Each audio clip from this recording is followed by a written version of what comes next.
और चौथा नुक्ता जो है ना, ये कुरान से दूसरी जगह पर पता चलता है कि जो मियाँ बीवी का रिश्ता है ना, अगर ये दुनिया में नेक अमाल इख्तियार करते हैं तो जन्नत में भी इकट्ठे ही दाखिल होंगे, और जब दुनिया में दोनों इकट्ठे बुरे हैं तो जहन्नम में भी इकट्ठे ही अल्लाह दाखिल करेगा। उशुरुल्लज़ीना ज़लमू व अज़वाजहुम वमा याबुदून, अल्लाह ने फरमाया कुरान में दूसरे मकाम पर आता है सूरह सौफ़ात में कि जो जालिम लोग थे उनको उनकी बीवियों समेत जहन्नम में दाखिल करो।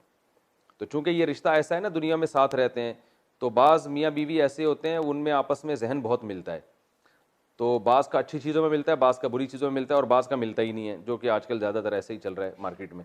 तो जिनका अच्छी चीज़ों में मिलता है वो रात को तहज्जुद भी इकट्ठे पढ़ रहे होते हैं, और एक तबलीग में भी इकट्ठे जा रहे होते हैं, खैर में भी। देखा है हमने माशरे में ऐसे मियाँ बीवी को, बहुत थोड़े से ही हो गए हैं लेकिन बहरहाल होते हैं, कि जो उनकी एक ही मोटिव होता है, एक ही सोच होती है, उसी को सामने रखकर अपने बच्चों की तरबियत कर रहे होते हैं, उसी को सामने रखकर दीन की तबलीग कर रहे होते हैं, एक दूसरे में मुआविन मददगार बनते हैं।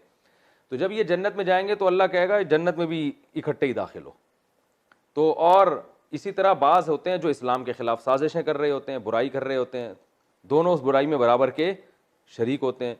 तो अबू लहब और उसकी बीवी की एक ही मोटिव था, एक ही हदफ था, एक ही विज़न था कि भाई किसी तरह इस्लाम को ख़त्म किया जाए। तो अल्लाह फरमाते हैं एक ही विज़न था ना, दुनिया में इकट्ठे रहते थे तो आग में भी इकट्ठे ही दाखिल हो गए। और बाज़ ऐसे होते हैं कि अगले का विज़न कुछ और होता है, दूसरे का विज़न कुछ और होता है। जैसे कि मार्केट में ज़्यादातर इसी तरह के मियाँ बीवी आजकल हैं कि वो अपने बच्चों को कुछ बनाना चाह रहा है, वो कुछ और बनाना चाह रही है। एक चाहता है कि मेरे बच्चे मॉडर्न बने, बीवी चाहती है कि नहीं वो इंसान के बच्चे बने ठीक है ना तो देखने से लगे किसी मुस्लिम ख़ानदान के। बाज़ दफ़ा बीवी चाह रही होती है कि ये बुरे हों, वो मॉडर्न बनाना चाहती हो अपनी बेटियों को, बाप चाह रहा होता है ये हयादार बने। जब ऐसी सेटिंग आउट होगी तो फिर दोनों का हिसाब किताब अलग अलग होगा। तो ये हमें जो है ना सूरह लहब से